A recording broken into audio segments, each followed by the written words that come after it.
नमस्कार सभी को।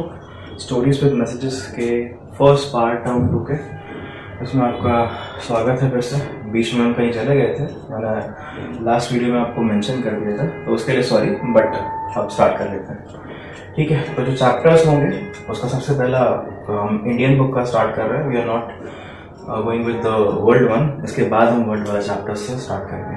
तो era of one party dominance, challenge of building democracy. ठीक है, बुक जब आप खोलेंगे गलती से तो आपको ये दिखेगा, ये टॉपिक मेंशन है उसमें, टर्म टू क्लास 12।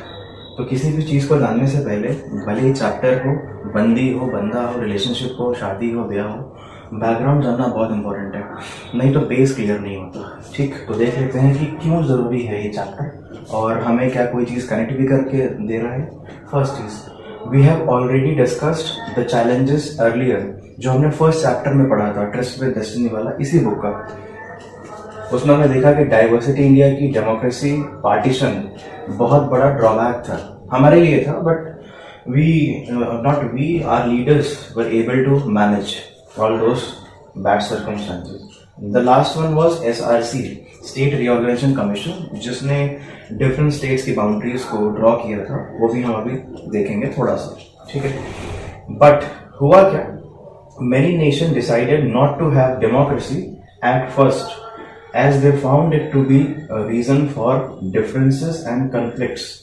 जो नए नए लोग आज़ाद हो रहे थे इंडिया के आज़ाद होने के बाद, उनका ये मानना था, उनका ये देखना था कि जब इतनी प्रॉब्लम्स होती हैं टू ऑप्ट डेमोक्रेसी, तो we will not going to opt democracy at first. बाद में मन हुआ तो देख लेंगे। अभी हम इनिशियली जब डीकॉलोनाइज होंगे ना, कॉलोनाइजेशन से खत्म होंगे, तो we will not going to opt या फिर go for democracy at first. क्यों? क्योंकि डेमोक्रेसी के इस रीज़न होते हैं, डिफरेंसेस होते हैं उस देश में और कॉन्फ्लिक्ट्स होते ही होते हैं, जो कि पार्टीशन, SRC और डाइवर्सिटी में हम देख रहे हैं। दैट्स वाई, इसी वजह से जो बहुत सारी कंट्रीज हैं जो फ्री हुई हैं अभी कॉलोनाइज हैं या फिर कॉलोनिज्म से, जहाँ से यूरोपियन कंट्रीज के लोग या फिर जो भी जिन्होंने कॉलोनीज बसाई हैं किसी के ऊपर, वो चले जाते हैं। वो एक्सपीरियंस किया उन्होंने सबसे पहले non democratic rule.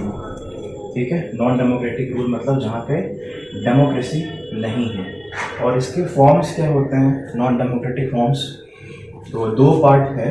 Nominal democracy होगी, लगेगा कि है, कुछ बातचीत कर सकते हैं, वोट कर सकते हैं, लगेगा थोड़ा थोड़ा, बट इफेक्टिव कंट्रोल किसका रहेगा? एक लीडर का। ठीक है, नेक्स्ट क्या होगा? वन पार्टी रूल होगा या फिर डायरेक्ट आर्मी रूल होगा। इसके एग्जांपल्स हम अपने नेक्स्ट टॉपिक में देखेंगे जो इलेक्शंस के बाद आएंगे। बट अगर आपको आंसर्स पता है तो आप कमेंट कर दीजिएगा। द लास्ट, इसको हम अगर देखें तो ये लाइन काफ़ी महंगी है, तो इसका हम वेटेज इतना रख सकते हैं कि non democratic regime always started with the promise of restoring democracy very soon. और वो हो नहीं पाता है। जितने भी नॉन डेमोक्रेटिक रेजिम्स रहे हैं वो प्रॉमिस तो करते हैं कि हम आगे जाके डेमोक्रेसी को स्टैब्लिश करने की कोशिश करेंगे, इम्प्लीमेंट कर देंगे, बट हो नहीं पाता है। और हिस्टोरिकल बहुत सारे एग्जाम्पल्स हमारे पास हैं।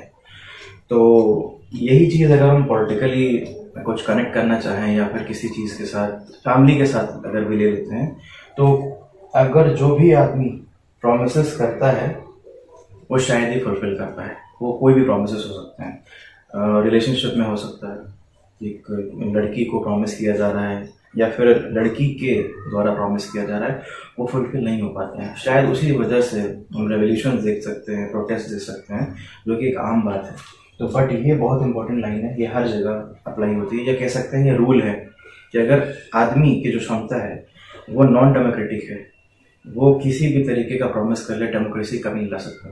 ठीक है, next topic, what Indian leaders had adopted, जो हमारे बढ़िया और बेहतरीन लीडर्स थे फ्रीडम स्ट्रगल के ड्यूरेशन में, उन्होंने क्या अडॉप्ट किया इंडिया को, सॉरी इंडिया के लिए। तो basically they have adopted the democracy, जिसको डिफिकल्ट पाथ बोला जा रहा था बाकी अदर कंट्रीज के द्वारा।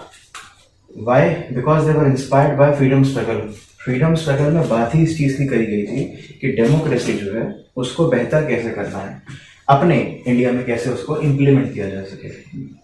जैसा कि यहाँ मेंशन है, एज दे वर कॉन्शियस, चैतन्य थे, वो होश में थे, उनको पता था of the critical role of politics in any democracy, कि डेमोक्रेसी के क्रिटिसिज्म क्या है। ठीक है, they saw democracy as a solution of solving problems. CBSE की फेवरेट लाइन है ये, ऐसे करके आती है क्वेश्चन मार्क, कि why democracy is seen as a solution of many problems. ठीक है, तो because there are always different groups with different and conflicting aspirations। अब आप लोग को याद हो ना याद हो कोई बात नहीं, कोई बड़ी बात नहीं है। क्लास 10th में डेवलपमेंट चैप्टर था, उसमें हम बहुत बेसिक सा वर्ड लाइन्स देखते हैं कि किसी का भी जो डेवलपमेंट है वो दूसरे के लिए प्रॉब्लमेटिक होता है ऑलवेज। सेकेंड थिंग, हम किसी को भी पूरी तरीके से खुश नहीं कर सकते। Even if the case democracy, वो जुडिशरी जज जब कोई जजमेंट देगा तो एक पार्टी हमेशा उसको अनफेयर मानेगी, वो है। लास्टली मैं ये कहना चाहूँगा कि लोग अपने भगवानों से नाराज हो जाते हैं, तो ये डेमोक्रेसी तो इसका पॉलिटिकल थिंग। बट सोल्यूशन क्या है कि democracy allows you to deliberate और डिस्कस द थिंग्स। ठीक है, डिबेट नहीं, डिस्कस। ठीक है, तो there are always different groups with different and conflicting aspiration because we have diversity in our nation. Democratic politics is answer to this question, what to solve the confliction. ठीक है, बैठ के बात करते हैं, सॉल्यूशन निकलेंगे। बट प्रॉब्लम कहाँ आती है? Competition and power are two visible things about politics. जब भी हम भी पॉलिटिक्स को देखते हैं तो हमें लगता है पावर और कंपटीशन, क्या करना बहुत लोग हैं। तो मैं एक ही चीज़ कहना चाहूँगा, मालूम है कि ये पॉलिटिकल मंच नहीं है, बट इट्स ओके कि प्राइम मिनिस्टर जो हैं वो कैसे भी हों, कैसे नहीं है, वो हम डिस्कस नहीं करने बैठे हैं। बट उनसे एक चीज़ सीखी जा सकती है कि जो नॉर्मल आदमी है, आम आदमी है, वो भी पीएम बन सकता है। तो हम ये सीख सकते हैं, सीखा किसी भी जा सकता है। जैसे मैं पहले ही बता चुका हूँ, द पर्पस होना क्या चाहिए किसी भी चीज़ में, जो आदमी या पर्सन इंडिविजुअल पॉलिटिक्स ज्वाइन करता है उसका ये पर्सपेक्टिव होना चाहिए। The purpose of political activity is and should be deciding and pursuing public interest. आप उठे सोए या कुछ भी डिसाइड करें, वो सब कुछ पब्लिक इंटरेस्ट होना चाहिए। Because in democracy we are governing, not anyone else. ठीक है, हम हैं लोग जो डेमोक्रेसी में सबसे बड़े हैं। कुछ वन मार्कर देख लेते हैं। कॉन्स्टिट्यूशन अडॉप्ट कब हुआ? 26 नवंबर 1949 हो सकता है। Constitution signed by all the members of constituent assembly 24 जन 1950 and it came into effect, लागू कब होना शुरू हो गया? 26 जनवरी 1950। ठीक है, कुछ एक्स्ट्रा है पूछ सकते हैं तो पता होना चाहिए। Now coming to the election point, अगला टॉपिक इलेक्शन है तो हम थोड़ा सा बैकग्राउंड एक मार्कर देख लेते हैं। Election commission of India was set up Jan 1950, date is not mention, तो ये वो है। मोस्ट इम्पॉर्टेंट है, इंडिया में कहीं भी रह रहे हो, सीबीएसई का एग्जाम पूछते हैं या फिर प्राइवेट स्कूल अगर एफिलिएटेड विद सीबीएसई है, इसके बिना पेपर नहीं होंगे जो अगले 3 आने वाले हैं, whether it is board, pre board और school examination. First chief election commissioner of India Sukumar Singh. Next question या टॉपिक, व्हाट चैलेंजेस डिड अपना election commissioner of India, commission of India face to conduct India's first general assembly. या फिर पूछेगा why the election was a very mammoth exercise. Basically puzzled है या फिर बहुत huge exercise क्यों हुई है, उसका रीजंस है। Holding an election required delimitation और drawing the boundaries of electoral constitutions. सबसे पहले कौन सी कॉन्स्टिट्यूंसी कितनी बड़ी होगी, कहाँ पे उसकी बाउंड्री ड्रॉ करनी है, कितने एमएलएज होंगे, कितने एमपीज होंगे, वो बनाना पड़ेगा। ठीक। दूसरा, prepare list of all citizens eligible to vote, but when first draft published 40 lakhs women were not recorded in the list. Why? Because they were listed as or recorded as wife of or daughter of. Election Commissioner of India refused to accept this. They again started the process. No election on this scale had ever been conducted in the world before because of our population, because of the literacy, and because of the diversity. 17 crore eligible voters थे, 3,200 MLAs, 489 members of Lok Sabha, ठीक है, member of parliament आज कह सकते हैं उनको, with 15% literacy या literate. Election Commission trained over 3 lakhs officers. They had to train. Why? अभी के टाइम पे जब 70 to 75% लिटरेसी है, तब हम कैसे बिहेव कर रहे थे कोविड के दौरान ये हमें खुद मालूम है. तो तब तो 15% लिटरेसी थी, बहुत मुश्किल था लोगों को संभाल पाना, बट इन्होंने बहुत अच्छा एक्सरसाइज किया. इसलिए मैंने बोला फर्स्ट इलेक्शन कमिश्नर ज़रूर पूछता है. हर आदमी हर दौर में वो आदमी पूछा जाता है जो एक बड़े टास्क को इजी बना दे. जैसे कि हमने लास्ट टर्म में आयरन मैन ऑफ इंडिया को पूछा था, सरदार वल्लभ भाई पटेल, जो बहुत सारे प्रिंसली स्टेट्स को लेके आए थे. ये पढ़ना आसान है, सोचना और उस टाइम पे जाके देखना थोड़ा मुश्किल है. इसी के आगे थोड़ा सा ऐड कर लेना, पेज नंबर 28 सेकेंड पैराग्राफ, ये शायद इधर कहीं पे आ जाएगा. The first general election was also the first big test of democracy in a poor and illiterate country. Why? उसके आगे mention है because earlier democracy was practiced in the mainly European regions और North America.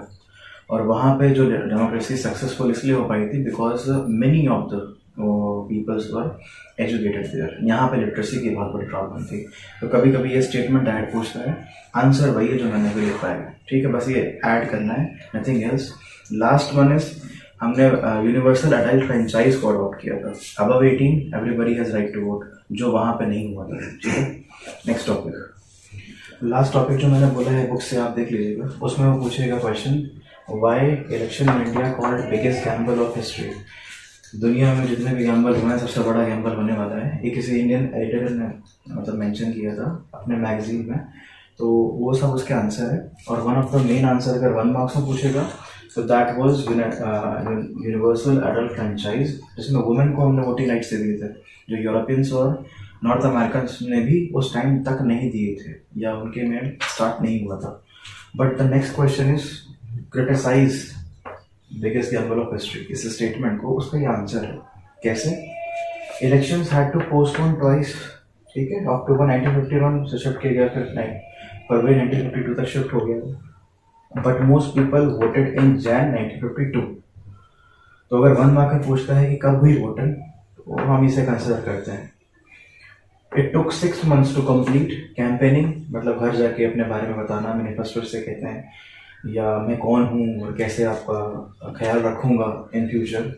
Polling and counting, voting and counting.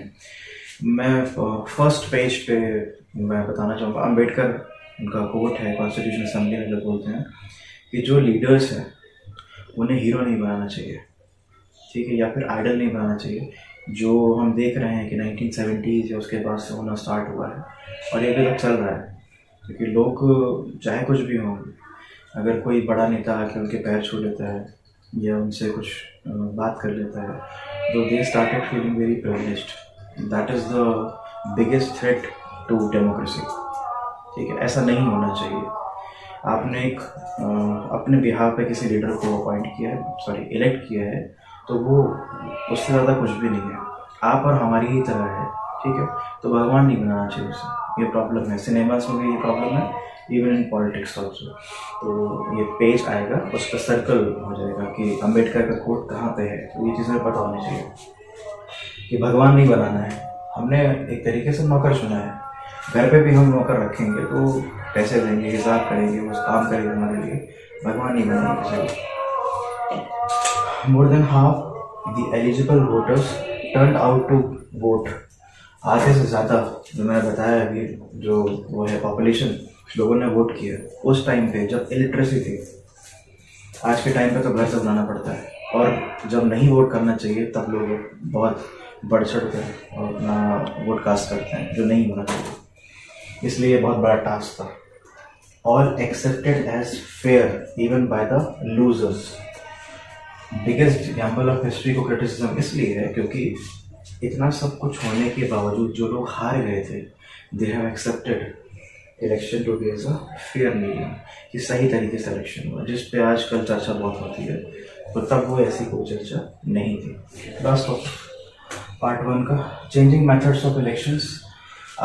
जब से election start हुए हैं लेकर आज तक हम कौन से मेथड्स पे अपना वोट कास्ट करते हैं। पहला था each polling booth a box for each candidate with election symbol of that candidate। Basically रख दिया जाता था, क्यों? क्योंकि अभी हमने पढ़ा कि जो है वो है लिटरेसी है, वो बहुत कम थे। each voter was given a blank ballot paper, ठीक है, कुछ नहीं लिखा, सिंबल होगा basically, which they had to drop into the box of the candidate। हमको जो अच्छा लगेगा कागज हमको मिलेगा, हम जाके उसको वोट दे देंगे, क्योंकि हमें नहीं पता लिखते कैसे हैं, बट हमें ये पता है कि चित्र कैसा है। 20 lakh steel boxes were used, इनके ऑर्डर्स दिए गए थे, और केबीसी में क्वेश्चन पूछा गया था 2 साल पहले कि ये पहले स्टील बॉक्सेस किस कंपनी द्वारा बनाए गए थे। That was Godrej. यहाँ से तुम्हारा कोई लेना देना नहीं है, बट ठीक है, ये सब्जेक्ट्स ऐसा है जिसको आप कनेक्ट करके पढ़ सकते हैं। जिस चीज़ से कनेक्ट करेंगे उस चीज़ में आप भूल जाएंगे, बाकी सब्जेक्ट्स का मुझे नहीं मालूम, तो इसे बोरिंग तरीके से मत लो। जैसे तुम कनेक्ट करोगे वैसे बहुत सारी चीज़ें सोल्यूशन में आने लगेंगी। आफ्टर सेकेंड इलेक्शंस क्या हुआ, मतलब कि 2 इलेक्शन तक ये सिस्टम चला, ब्लैंक बैलेट पेपर वाला। उसके बाद सेकेंड इलेक्शंस के बाद ballot paper carried the names and symbols of the candidate, नाम भी लिखा होगा, सिंबल लिखा होगा। Voter was required to put a stamp on the name of the candidate they wanted to vote for, ठीक है। ये मान लेते हैं सिंबल ABCD और नाम है R, तो चारों में R लिखा होगा। R जिसको वोट देना चाहता है वो वाली पर्ची पे स्टैम्प लगाएगा, ये एलिमिनेट हो जाएंगे और जाके बैलेट बॉक्स में ड्रॉप कर देगा, ठीक। क्योंकि हम ऐसा मान सकते हैं कि 1961 के बाद से लिटरेसी शायद बढ़ी हो, पढ़े लिखे लोग ज़्यादा बढ़ गए होंगे, इस वजह से ये 40 साल तक चला, वर्क फॉर 40 ईयर्स ये वाला सिस्टम। ये 2 इलेक्शंस, ये 40 साल तक। फिर 1990s में EVM आई, फुल फॉर्म है इलेक्ट्रॉनिक वोटिंग मशीन, एक और 1 मार्कर जो पूछा जाएगा तीनों में से किसी भी पेपर में, ठीक है। स्टार्ट हुआ 1990s में, पूरे भारत में लागू हो गया हर जगह 2004 में, जो कि आज तक है इलेक्ट्रॉनिक वोटिंग मशीन। तो ये था चैप्टर का पहला पार्ट, 2 और होंगे, फिर चैप्टर कंप्लीट हो जाएगा। तो शायद समझ में आया, नहीं समझ में आया तो पूछ लेना क्वेश्चन। नमस्कार।